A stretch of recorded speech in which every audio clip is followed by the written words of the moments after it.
Friends, class 10th 11th के लिए arithmetic progression दोबारा लाया हूँ मैं।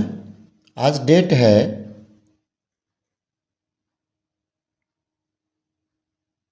8/3/25। ठीक है।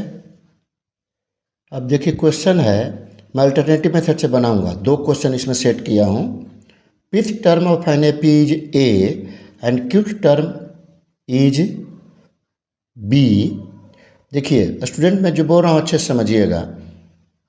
फिफ्थ टर्म ए है एपी के लिए और क्विक टर्म बी है। अब देखिए फिफ्थ टर्म क्यू नहीं दिया है और क्विक टर्म पी नहीं दिया है, उसके लिए फार्मूला। और फिफ्थ टर्म पी क्यू दिया रहेगा, क्विक टर्म पी तो अलग फार्मूला अभी मैं नीचे बताऊंगा। अब देखिए proof that sum of its p plus q term is, ये लाना है। ठीक है, देखते रहिए। अब ये बाय अल्टरनेटिव मेथड से एपी दिया हुआ है। देखिए पिथ मतलब एपी ए क्यू बी, यहाँ लिखा हूँ मैं। अब कॉमन डिफरेंस का फार्मूला ये होता है। ठीक है स्टूडेंट्स, कॉमन डिफरेंस का फार्मूला ये होता है जब ऐसा पिथ टर्म क्विक टर्म दिया है तो a p minus a Q, जबकि ए पी कितना है ए, देखिए लिखा हूँ। ए क्यू क्या है बी, अब पी माइनस क्यू छोड़ रहने दीजिए। अब इसका ट्रिक्स ये हुआ, S p plus q is equal to p plus q upon 2 a p plus a q plus d, common difference. तो ए पी क्या दिया है ए क्यू क्या दिया है बी, और कॉमन डिफरेंस ये सब्स्टिट्यूट कर दीजिए। अब मिला के देख लीजिए, आंसर आपको एग्जैक्ट आ जाएगा। देख लीजिए ये आंसर है। ठीक है। अब स्टूडेंट मैं बोला था, देखिए दूसरा क्वेश्चन ये तो हो गया आंसर, ये फाइनल रिजल्ट हो गया। आप इससे कोई भी सोल्यूशन बना सकते हैं। डिजिट भी दे देगा, A5 इजकल टू 9 और यहाँ A6 इजकल टू 10। ठीक है ना, ऐसे भी देगा तो यही बनेगा आंसर। इस पर सब्स्टिट्यूट कर दीजिए, आंसर ही होगा। ठीक है स्टूडेंट। अब है in an A P if pth term 1/Q qth term 1/P। देखिए P है तो इसका रेसिप्रोकल है Q का, और Q है तो P का रेसिप्रोकल है।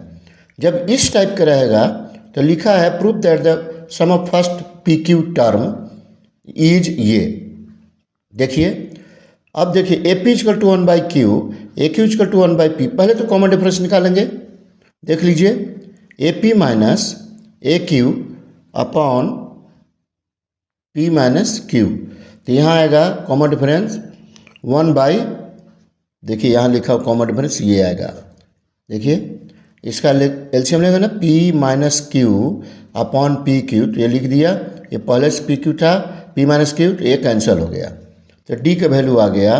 तो फार्मूला होगा ट्रिक्स के लिए S p q is equal to p q upon 2 1 plus d, ये ध्यान दीजिएगा 1 प्लस डी। तो p q upon 2 1 plus d कितना आया है 1/PQ। अब इसको एलसीएम लीजिए, देखिए पी क्यू कैंसिल हो जाएगा, ये पी क्यू ऐसे, ये पी क्यू कैंसिल हो जाएगा, तो क्या बचेगा एस पी क्यू कैंसिल हो गया, तो पी क्यू प्लस 1/2, ये फाइनल रिजल्ट हो गया।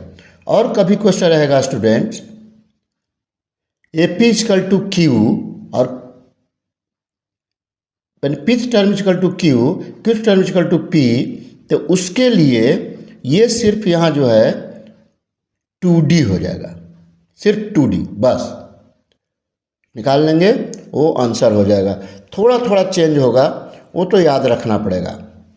उसमें जो नहीं दिया है इसका अपोजिट या जो कुछ भी, तो a p plus a q plus D लिखना होगा। अब यदि रेसिप्रोकल दिया है तो 1 प्लस डी लिखना होगा, रेसिप्रोकल नहीं दिया है तो 2D लिखना होगा। इसलिए ध्यान दीजिएगा, यहाँ ये पूरा 2D बन जाएगा। ठीक है स्टूडेंट, चलिए ठीक है। अब आप लोग का मंडे को पेपर है क्लास 10th का स्टूडेंट CBSE का, खूब अच्छे से पेपर दीजिए, क्योंकि मैं CBSE टीचर हूँ, इसलिए CBSE एकेडमिक टीचर हमेशा रहा हूँ। तो आप लोग को क्या वीक पॉइंट है सब हमको पता चलता है, कैसे एजुकेशन पाथ रखना है वो हमको पता है। तो ये सब आपको गाइड करता हूँ, वही सब बताता हूँ। तो आपको ऐसा वर्क कीजिए तो परसेंटाइल कंपटीशन के लिए परसेंटेज आपका बोर्ड एग्जामिनेशन के लिए बहुत आगे हो जाएगा, यानी हाई हो जाएगा। क्योंकि आपके पास जो वीक पॉइंट है स्ट्रोंग हो जाएगा तो परसेंटेज तो बढ़ेगा ही। Thank you student watching for my video lecture. आओ जो